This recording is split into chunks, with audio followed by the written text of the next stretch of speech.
la grandeur d'âme de dire ok, tu choisis ce que tu veux. Ça n'a pas d'importance, on ne va pas se disputer.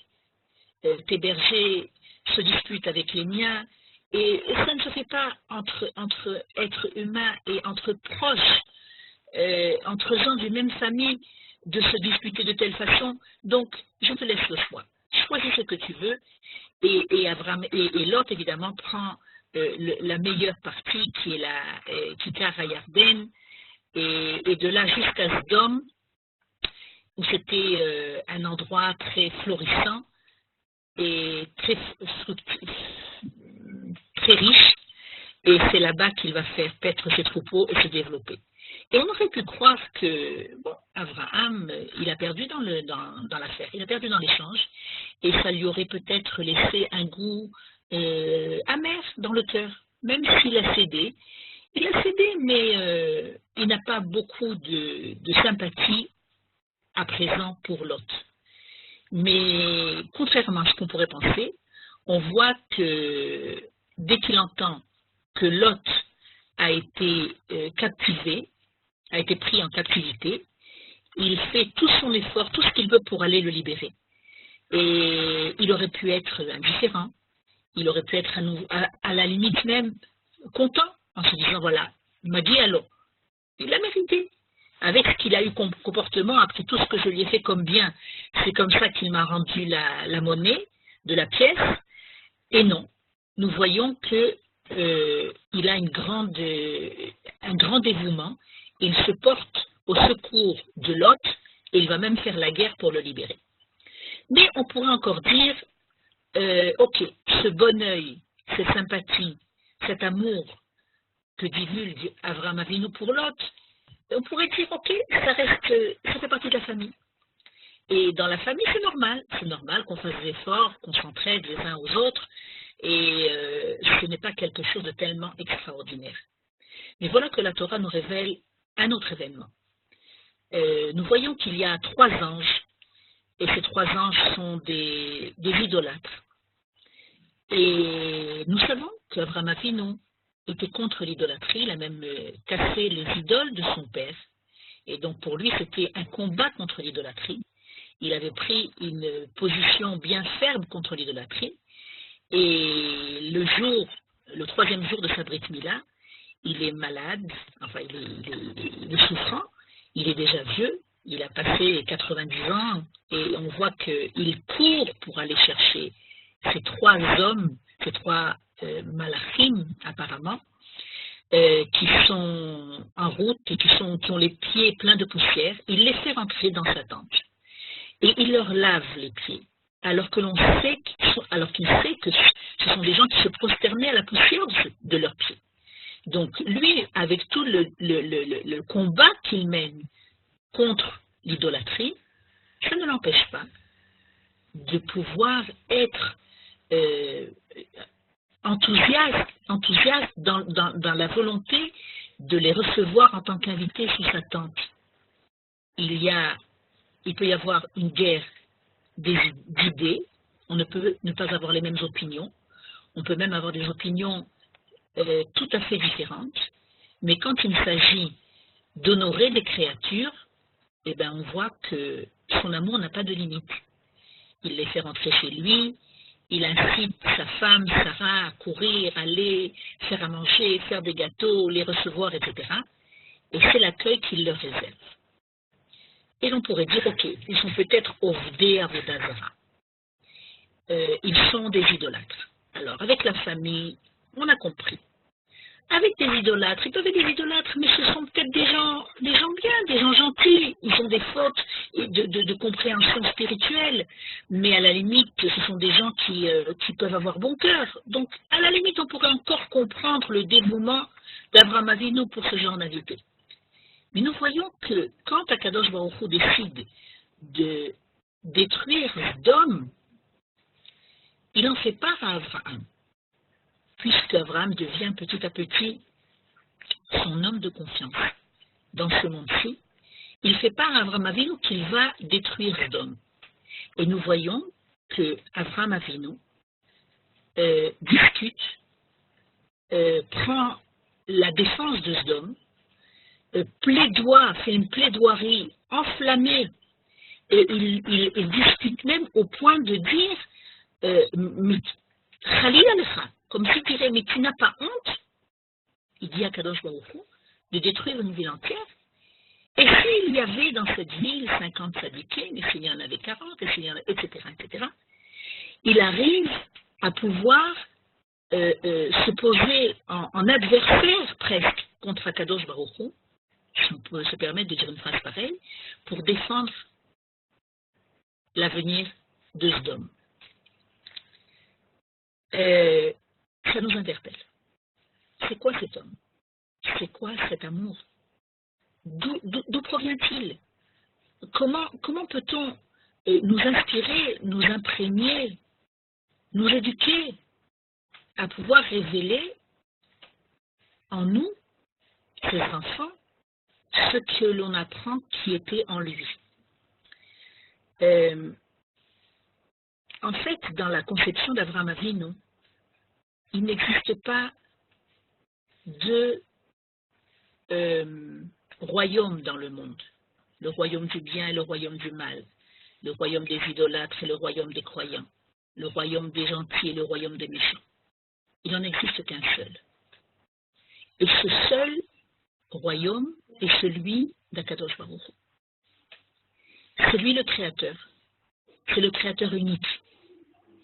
Et ce créateur unique, il a créé des créatures qui sont toutes les siennes. Et il leur donne vie. Parce que si elles ne recevaient pas vie au quotidien de notre créateur, on ne pourrait pas exister un instant.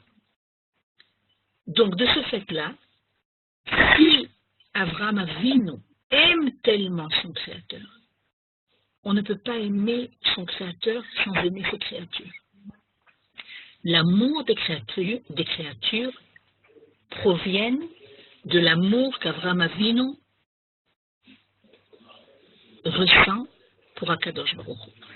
Il est indiscutable, il est sans limite. Et de ce fait-là, il n'y a pas une créature qui sorte du registre d'être digne d'être une créature divine. Maintenant, évidemment, je suppose que vous allez poser comme question, et qu'est-ce qu'on fait avec les méchants, et qu'est-ce qu'on fait avec ceux qui veulent nous tuer, etc., etc. Je crois que nous avions déjà un petit peu abordé ce sujet. Je crois qu'il faut beaucoup d'intelligence et de profondeur, et la Torah nous éduque à savoir comment révéler cet amour, comment l'appliquer dans chaque situation, comment faire pour combattre le mal et prier pour que le mal disparaisse, mais prier pour que les créatures d'Akadosh Baruch Hu fassent tchouva. Et si elles ne font pas tchouva, et qu'il va falloir les tuer parce qu'elles veulent nous tuer, ben on devra les tuer par amour. Et ça, c'est quelque chose qui est d'une grande profondeur, que ce n'est pas le moment d'aborder, mais c'est l'enseignement le plus profond que Avraham Avinu nous enseigne. Est-ce que nous pouvons, dans nos vies à nous, pouvoir appliquer cet enseignement, pouvoir être de ses élèves, de ses enfants, de ses descendants? C'est évident que c'est ce que la Torah nous enseigne, et que si depuis des milliers d'années, nous reprenons à chaque année le Sefer Bereshit, et dans lequel il n'y a pas d'enseignement de préceptes, il n'y a pas d'enseignement de mitzvot, de commandements. Mais pour pouvoir arriver au commandement de la Torah, il faut d'abord redresser nos vertus. Il faut d'abord savoir à quelle racine on appartient. Nous avons des racines qui sont les nôtres, à Israël. Et cette première racine qui est Avraham Avinu, on la découvre dans ces parachutes. Je voudrais qu'on voit ensemble, on va essayer de voir, je suppose que tout le monde connaît autour de soi des gens qui sont animés de ce bon œil, qui savent voir le bien dans la vie, qui savent transformer la vie et la réalité en bien. Ça veut dire que c'est pas toujours évident de voir le bien. Mais grâce à cette application, grâce à cette éducation, comme on l'a lu au préalable, cet œil transforme le monde, il agit sur le monde. Et non seulement il agit, mais il arrive à transformer le monde. Alors, regardons ensemble la lecture de cette histoire qui est tout à fait surprenante. Et dans ma Sefet PA, il y a Maaseh Gdolim, et on raconte que Rabbi Shmuel, fils de Rav Yitzhak, prenait une branche de myrte avec laquelle il dansait devant les mariés. Rav Zera, le voyant gambader ainsi, se prit à l'éviter, disant « Comment ce vieil homme déshonore dans sa conduite la sagesse ?»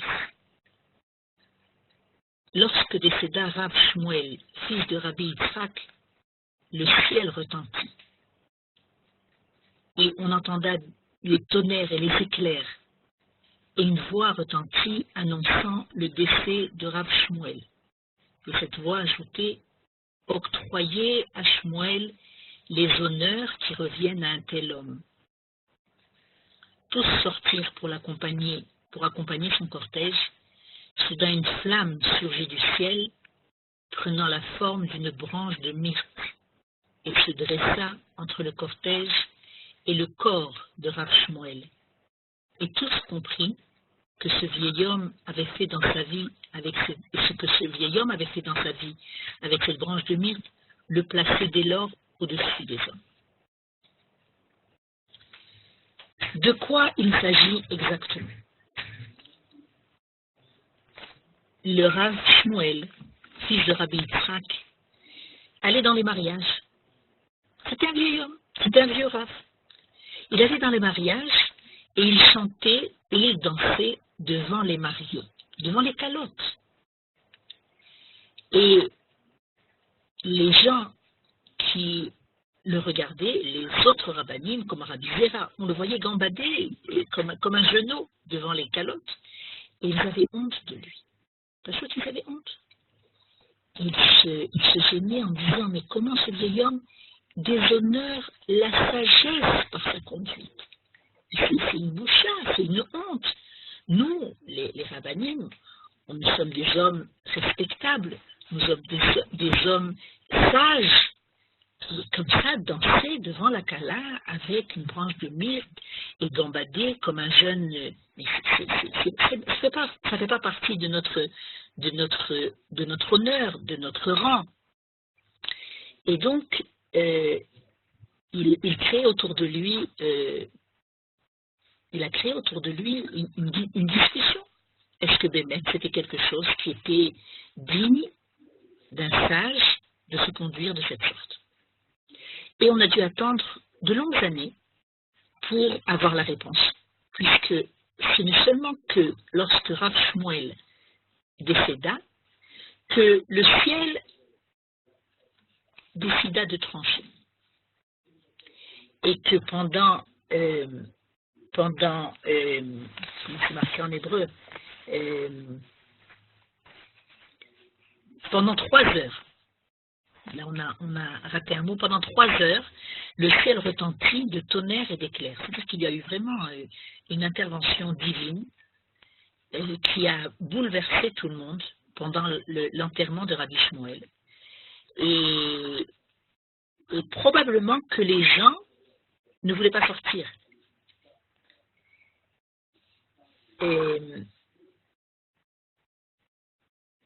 Octroyer à Shmuel les honneurs qui reviennent à un tel homme. Les gens ne voulaient pas l'accompagner à son enterrement. Il était un petit peu comme excommunié. En se disant, il a complètement déshonoré notre rôle de rabbin et d'homme sage. On ne peut pas aller accompagner un homme de cette façon-là. C'était comme si, ça aurait été comme si on allait donner finalement raison à son comportement.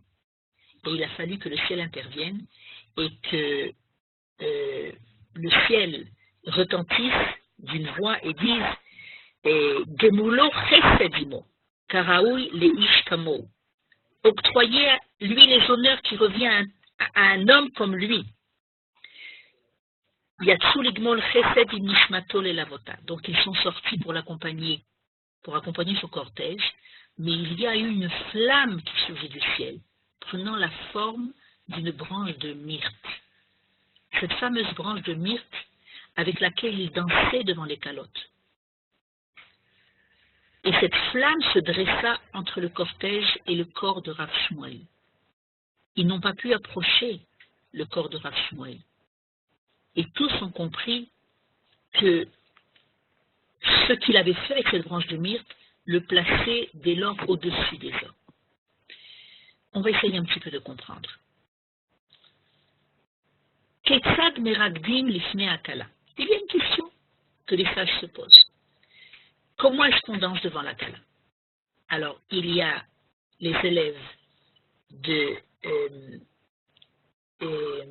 Bet Hillel et Bet Shammai. Les élèves de Bet Hillel, ils disent Kala na'a vechasuda. La kala, elle est belle, et elle est sainte, elle est intègre. Et les élèves de Bet Shammai disaient Im akala yafa meragdim lefanea. Si la kala est jolie, alors on peut dire on danse devant une jolie kala. Mais si elle n'est pas jolie, on ne peut pas mentir. Le Rav Shmuel, il prenait une branche de myrte. La branche de myrte, pour ceux qui connaissent, c'est le hadass. Le hadass a des feuilles qui ressemblent à un œil. Et il dansait devant la kala comme pour dire, ça dépend de ton œil. Si tu décides de voir que la kala est jolie, elle sera jolie. Et sinon, c'est évident que tu te baseras seulement sur la situation objective. Si elle est jolie, on danse devant elle, et si elle n'est pas jolie, on ne dansera pas devant elle. Mais c'est quoi être jolie? Être jolie, ça va dépendre de ton œil, disait-il au Khatan. Si toi tu danses devant ta kala avec une branche de hadass et que ton œil va être suffisamment perçant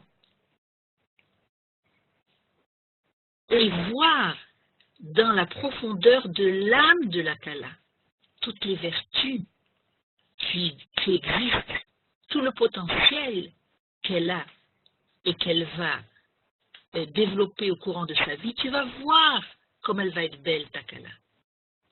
Si tu lui dis, par la suite, ah vraiment, ce que tu cuisines, c'est pas comme la cuisine de ma mère, alors elle ne développera pas son cordon culinaire.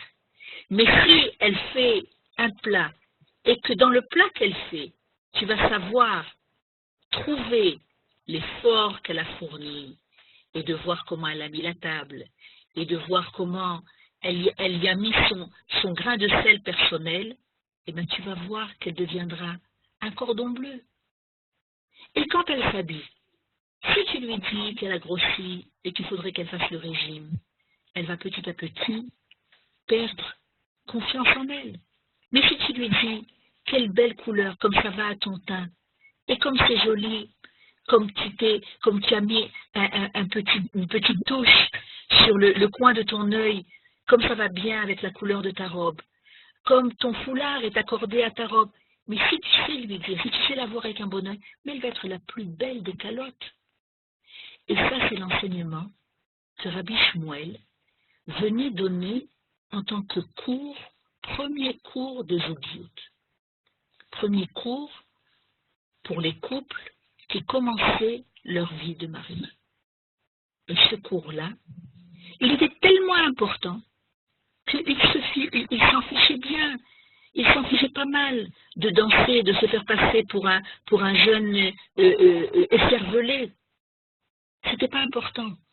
Pour lui, il était en train de déterminer devant le couple, surtout devant le khatan, comment on danse devant la kala, avec une branche de myrte.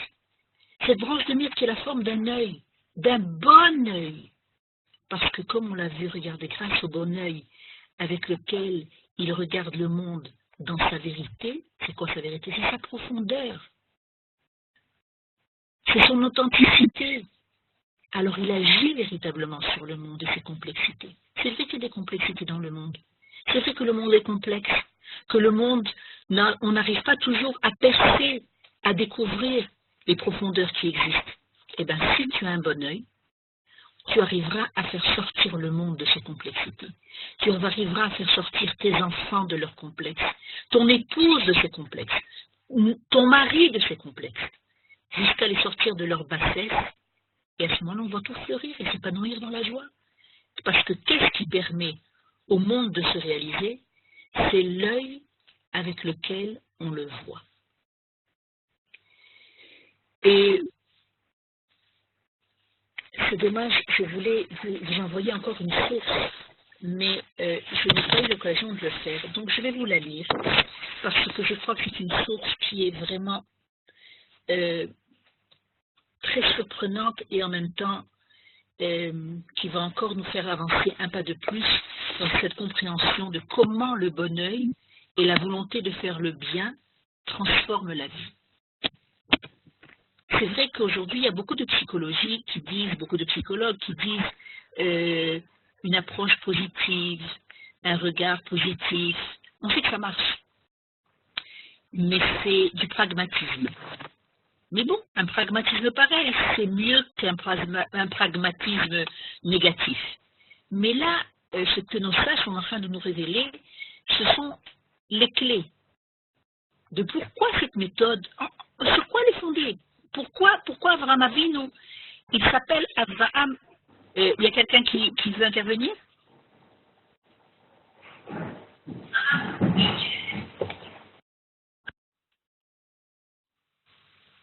Vous m'entendez?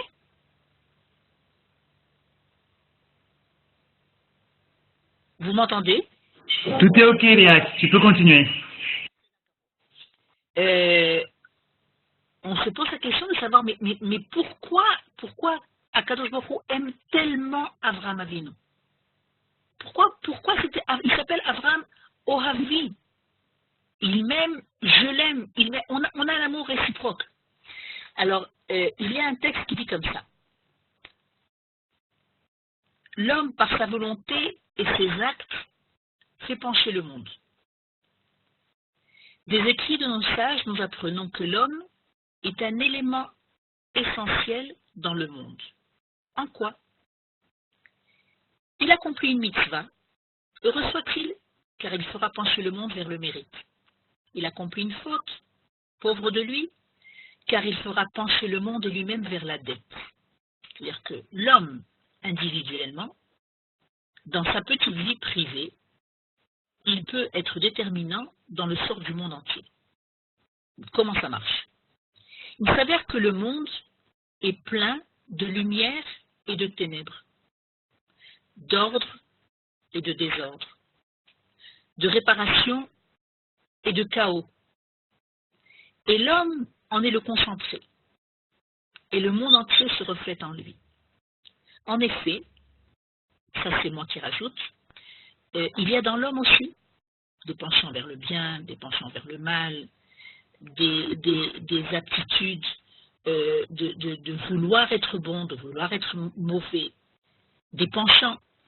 Il y a aussi de la lumière et des ténèbres dans nos êtres individuels. Il y a aussi dans nos êtres individuels de l'ordre et du désordre. La volonté de faire du bien et le chaos complet. En fait, l'homme, c'est un microcosme de ce qu'est le monde. Le monde se reflète dans l'homme. Maintenant, je reprends le texte. Donc, si l'homme tourne son regard, s'il a l'intention de voir la lumière, l'ordre et la réparation qui existent dans le monde, il s'en trouvera lui-même éclairé, ordonné, réparé. Et de plus, il rajoutera aussi de lui-même de la lumière, de l'ordre et de la réparation au monde, en tant qu'élément essentiel de la création. J'explique. Le monde tout est mélangé. Tout est mélangé à l'intérieur. Personne ne pourra dire le monde est parfait ou le monde n'est que beau. Celui qui voit le monde beau est que beau. Alors on va dire qu'il est comme un soulard parce qu'il n'arrive pas à voir les côtés différents du monde. S'il dit que tout le monde est mauvais, alors évidemment on va lui dire tu es un pessimiste et tu ne vois que les mauvais côtés du monde. Et l'on sait que le monde est rempli de toutes ces contradictions. Tout est mélangé. Maintenant, ça dépend de nous. Si nous, on décide de mettre en évidence le bien dans le monde, le beau dans le monde, d'avoir une bonne parole, d'avoir un bon regard, de savoir ne pas s'attarder sur les mauvais côtés du monde, sur les mauvais côtés des gens, savoir retenir nos paroles, qui peuvent être des paroles qui font mal, des paroles qui accusent, des paroles qui jugent. C'est une décision à prendre. Est-ce que je veux faire partie des élèves d'Abraham Avinu? Est-ce que je veux faire partie de ceux qui réparent le monde, de ceux qui arrivent à mettre en évidence le bien qui est dans le monde? Parce qu'il existe. C'est à moi de décider si je veux le réaliser, si je veux l'intensifier, oui ou pas. Et si je le fais, alors ça va paraître dans le monde comme si on allait mettre un panace, une lampe qui va éclairer ce petit détail dans le comportement de mon enfant, ce petit détail dans le comportement de mon mari, ou dans le mien personnellement. Il est permis et il est même conseillé d'avoir un bon œil sur soi-même. C'est même la base de pouvoir avoir un bon œil sur les autres. Ça doit être un bon œil qui commence par moi-même. Alors, au lieu de dire, ah là là, aujourd'hui, quel éveillon d'afou Kayali, comme j'ai une journée où rien n'a marché, de me dire, ok, je vais m'arrêter et je vais réfléchir. Peut-être que j'ai fait quelque chose de bien aujourd'hui. Peut-être que cette journée n'a pas été véritablement perdue. Je n'ai pas fait que des bêtises. Eh bien, je vais peut-être trouver une petite chose dans la journée pour laquelle je vais me regarder le soir en me brossant les dents et je vais être capable de me faire un sourire et de me dire, c'est pas mal quand même. Bravo. C'est avoir un bon œil sur soi-même. Je peux essayer de regarder autrui. Et même quelqu'un avec lequel j'étais en colère ou en dispute ou en bisbise, et de me dire, mais finalement, ok, je décide de nettoyer mon cœur et de mettre ça de côté, n'en parlons plus.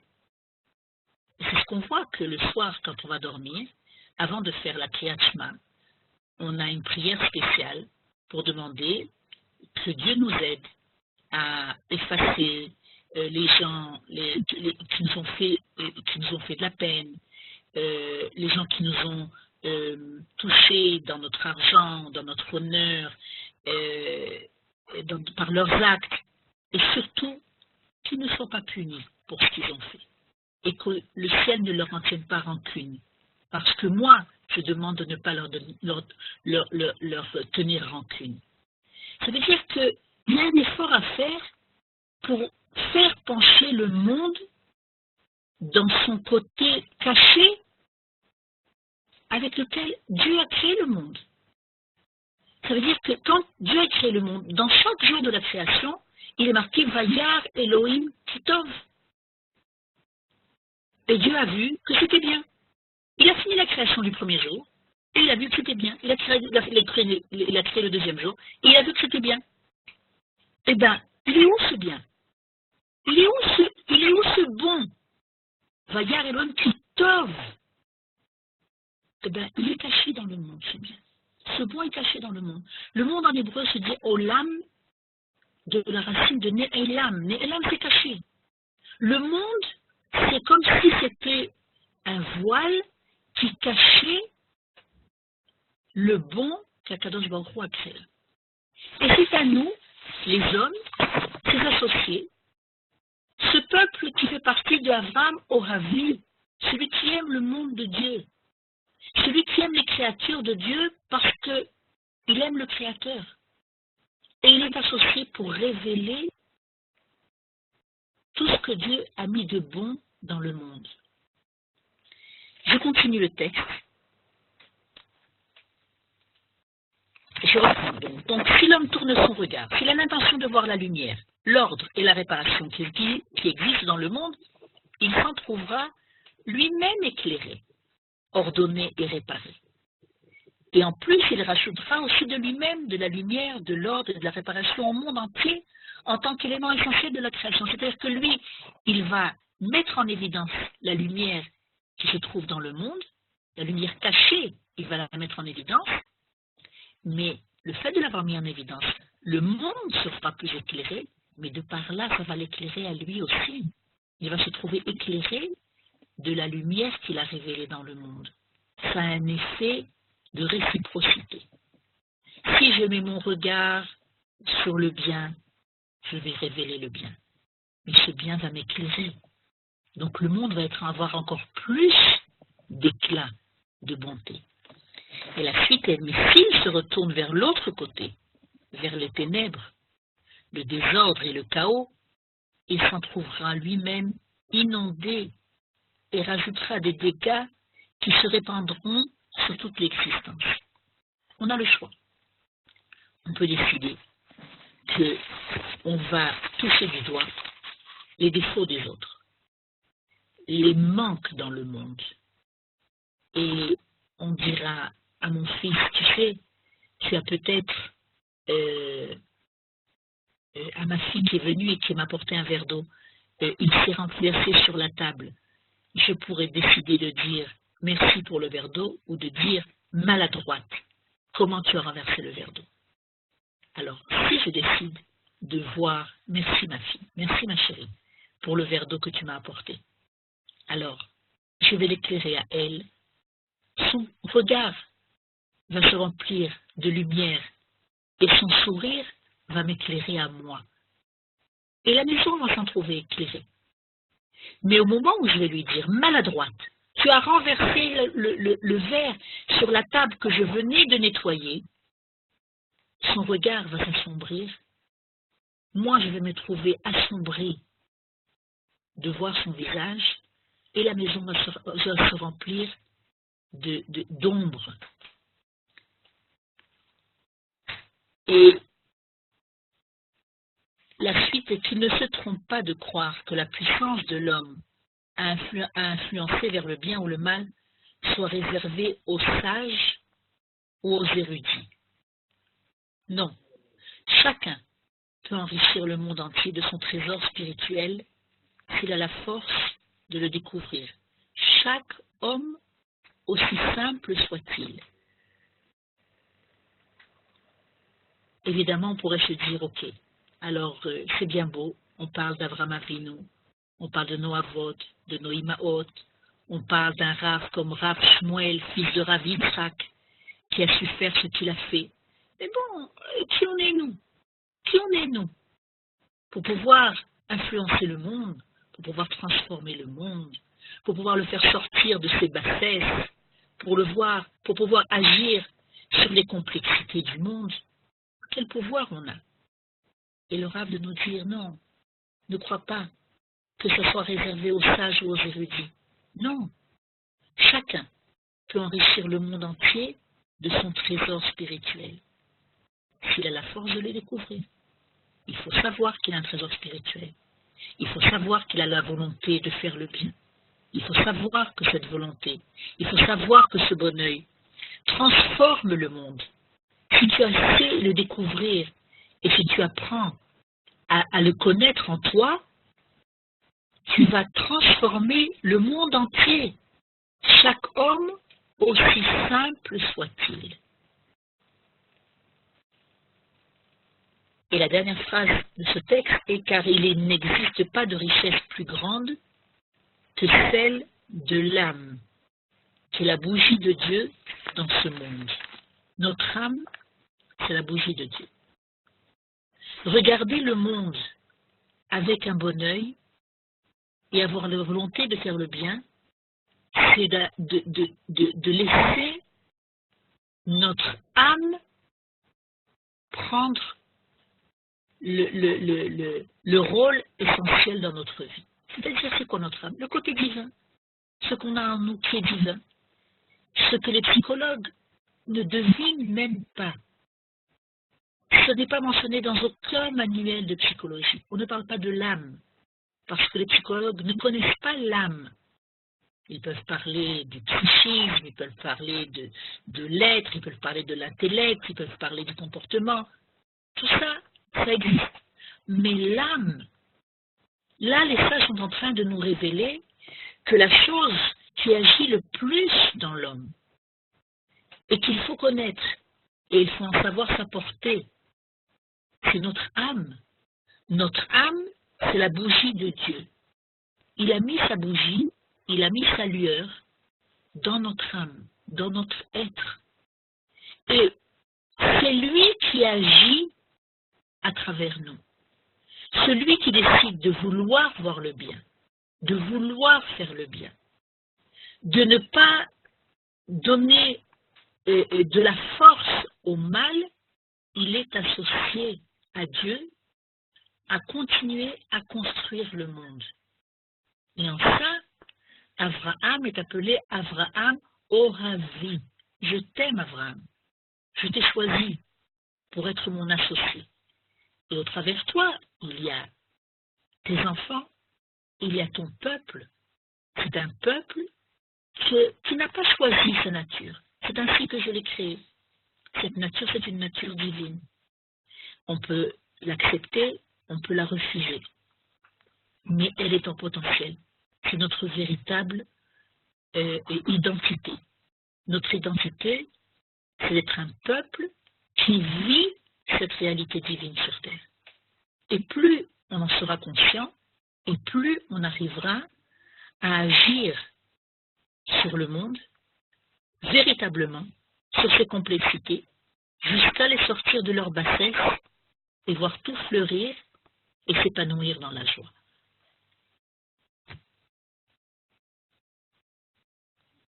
Est-ce qu'il y a des questions?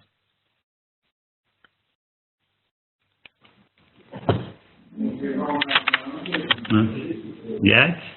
Oui. Erev Tov. Alors. Est-ce qu'on me voit? Voilà, super. Donc, bon, Toda Rabba, merci beaucoup, Liat. Très, très intéressant. J'ai beaucoup aimé le Rav Shmuel.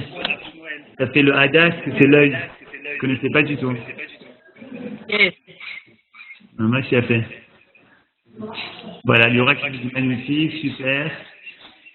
Un grand merci à vous tous. Ça nous a fait très plaisir. Et une seconde, je voulais vous dire quelque chose. Top, ok. On a ce soir, on a le plaisir d'avoir le Rav Lionel. On aura un cours avec le Rav Lionel ce soir.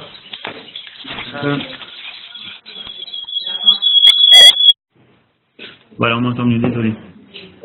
On a ce soir un cours avec le Rav Lemel qui portera sur face à l'extrémisme, quelle réponse? Ce sera dans une demi-heure exactement, on commencera. Claude, je pense que c'est la première fois, ça nous a fait plaisir que vous vous êtes connectés. Sarah aussi, ça fait peut-être quelques fois, ça nous fait très plaisir. On espère qu'on pourra continuer ces cours avec Liat, avec plaisir. Liat, tu peux donner cours la semaine prochaine, même si c'est Hanouka? Je sais pas, parce qu'en fait, Imagine. On part à Elat, et ouais. peut-être qu'on sera sur le chemin du retour. Si je suis déjà arrivée à la maison, je pourrais donner cours, mais sinon, je te dirai. Et c'est Garmon. Toda Rabba, on se retrouve donc dans une demi-heure pour le cours du Rav Lemel. Toda Rabba. Bye bye. Shabbat shalom.